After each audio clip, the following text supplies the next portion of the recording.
Herkese merhaba arkadaşlar.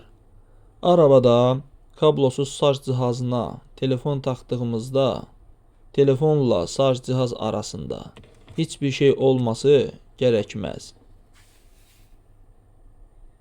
İçinde kredi kart olan bir kılıf kırılmıştı. Şarj cihazının yerine konmuş ve telefon da üzerine yerleştirilmişti. Sonuç olarak kart kırılmıştı.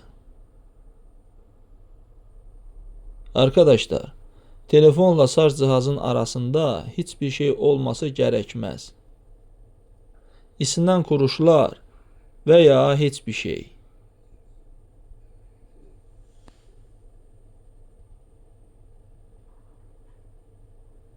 Hepsi bu kadar arkadaşlar. Kanalımıza abone olmağı, like etmeyi ve kanaldaki yeni videoları kaçırmamak için zil atmağı unutmayın.